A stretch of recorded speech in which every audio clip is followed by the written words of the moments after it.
All right, everyone, welcome to my classroom, and we've been talking about monolaurin, and I've got up here on my blackboard viruses, bacteria, yeast, and fungus.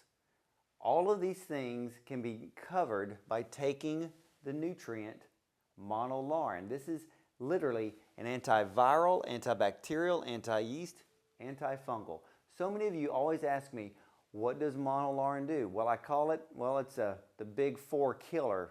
Again, it goes after the viruses, the bacteria, the yeast, and the fungus. And on the board today, I have different things up here that maybe you've been dealing with, you've had, maybe you've overcome, or maybe you've got it right now, or maybe you have someone you know that has a lot of these things up here on the board. But it shows how powerful monolaurin is because it's been used against all of these things. How many of you have dealt with Epstein-Barr virus? Epstein-Barr, possible cause of chronic fatigue syndrome and even fibromyalgia. Causes a lot of fatigue in a lot of people, low-grade fever, swollen lymph glands. Epstein-Barr, and if some of you are feeling that way now, you need to go to the doctor and find out exactly what you're dealing with right now. Think about staph infections, strep infections. What about STDs? You know, we don't talk a lot about STDs, but they are rampant all over this society, and the age groups get younger and younger and younger, and it is a crying shame, but that's a whole nother subject on a whole nother show. But herpes simplex 1 and 2, chlamydia, of course there's gonorrhea, the list goes on, and again, monolaurin has been used against these types of things. What about herpes zoster? Sounds like a really bad thing, and in a way it is, but it's just a fancy term for shingles. And over here we've got, like I said, shingles. How many of you right now, or how many of you have had the chicken pox, and then later on in life you ended up with shingles, those really bad, painful, dark red splotches on your skin? Some of them get them along the belt line in their back, some of them get them on their leg, their arm. Some of you have gotten it on your face. Some of you got it near your eye, and that can be very, very dangerous. If you get shingles and it appears on your face, you need to talk to your doctor immediately and to start on medication because you don't want that getting into your eyes. But monolaurin is also something you can use for shingles. I actually have a complete shingles program, so if you're interested in that, you got to give us a call today. But also too, what about candida, yeast? How many of you are dealing with yeast? A lot of you have yeast and don't even know it. Ladies, do you have chronic yeast infections? Do you crave sweets all the time? Do you crave breads? Are you on a lot of antibiotics? You've been on birth control pills? This disrupts all of the good bacteria in the colon, which can cause an overgrowth of yeast. And once it ends up in the bloodstream, it can really cause a big host of problems. One of them is actually slowing down your thyroid gland, so think about that. How about MRSA? That is a very, very serious condition in which, where do you catch it? In the hospital, of all places. You figure a hospital should be sanitary? No, not really. But we've had clients who have had MRSA, has used monolaurin along with therapy from the doctor, and was able to get rid of that very, very nasty bacteria. Also, what about the flu epidemic that everyone has been dealing with? Then you have H1N1, that's the swine flu. And and that's serious. I mean, think about it, swine flu, then there's a bird flu, there's all kinds of flus. What about the flu vaccines when they're putting in about 10 different types of flu viruses hoping to stop the spread of the flu? Well, if you've noticed, for over 6 to 8 months, all they've done on television is advertise flu vaccine, flu vaccine, flu vaccine. And we end up with one of the world's biggest flu epidemics. So everybody rushed out, got the vaccine, and got sick. I, for one, will not get the flu vaccine. That's my own personal choice. But hey, at least I can say that I've not had the flu for well over 10 years. So how about you? How many times have you had the flu shot and ended up with the flu? Something to think about. So if they've been advertising the flu vaccine for so long, and we have the biggest flu epidemic in history, I think there's a big problem going on there, and I, for one, not going to be part of that problem. I've had a ton of clients use monolaurin in the areas of allergies, sinus infections, and even mold. So it shows how strong monolaurin is. Now, monolaurin, again, comes from coconut oil, but it's also known to be found in human breast milk. So when women breastfeed their babies, they're giving their babies the immune factors that they need throughout their entire life. Not just to give them immune factors just because they're babies, but those immune factors are set up to help that child to grow up into an adult and help protect them for the strong immune system when they get older. So which is why it's so important to breastfeed your children and get off the formula.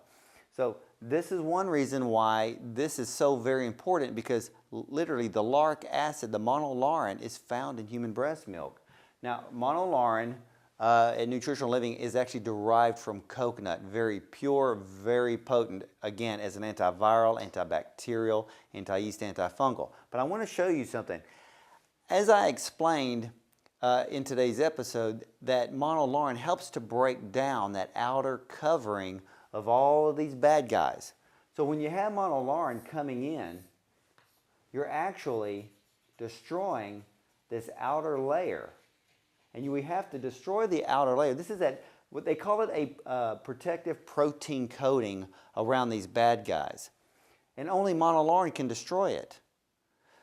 Antibiotics from the doctor has no effect on the outer coating of the bad guys at all. It may just get rid of your symptoms, make you feel better. Because let me prove to you why antibiotics don't work, let's say, in the areas of yeast. Ladies, you're a perfect example. You have a chronic yeast infection, you just can't get rid of it. You go to the doctor and you get an antibiotic. And a few days, you start to feel better. A week later, you end up with another yeast infection.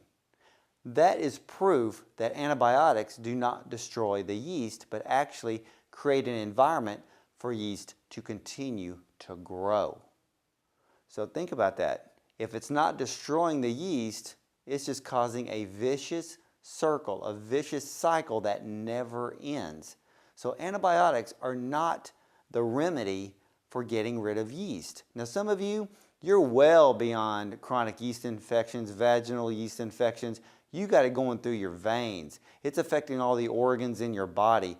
And you need to start working to do a program to get rid of the yeast out of your body. You know, and it's like, I sound like a broken record sometimes, because it comes down to something very easy. You got to eat the foods that God made and avoid everything man-made for you to effectively get rid of all of the junk in your body so you can start feeling better.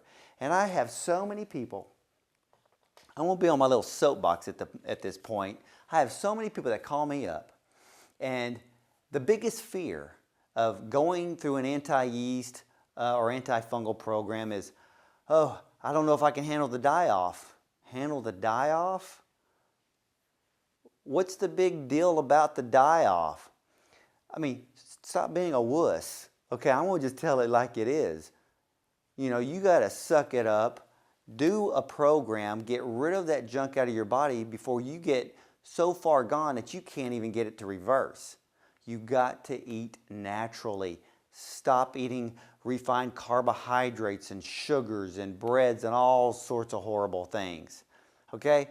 Die-off, you want me to tell you what die-off is? Die-off is simply the body's reaction of you putting so many good things into your body that it's time to get rid of all of the fungus, the yeast, and the toxins.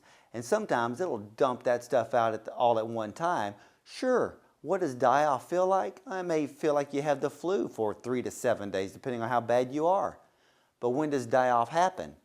No one really knows. I know people who have gone through programs, done great, never had a die-off problem. Others, boom, 2 weeks later it could be die-off. A month later, it could be 6 months down the road, you could end up with a die-off problem. It's not that big a deal.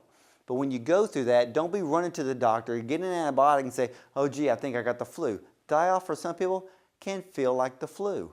You know, you feel like you're aching, you may run a slight little fever, but it's nothing to really just get overly alarmed about, especially when you know that you've been on a good road. You've been eating right, been drinking plenty of water, you're taking the things that your body needs to repair itself, to get rid of all of the bad guys. So die-off is nothing to worry about, nothing to be scared about. It's not that big a deal. So if everybody's had the flu once in their life, that you know what it feels like, you can definitely get over it. So again, monolaurin is the best, most potent. I mean, it is far more potent than capric acid, caprylic acid. It can be far more potent than oregano. This thing is strong. And I can tell you one thing, you compare monolaurin to olive leaf, and olive leaf looks like a chump.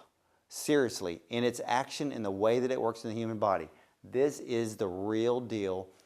Thousands of people are using it. Thousands of people are feeling better. They're overcoming some of the most serious conditions in a more natural way because, again, it breaks down that protective coating around the bad guys. So your immune system, because monolaurin also enhances your immune system, comes in and destroys, literally destroys your viruses, your bad bacteria, gets rid of that yeast, gets rid of that fungal problem that you've been dealing with for so long. Now you have just been schooled.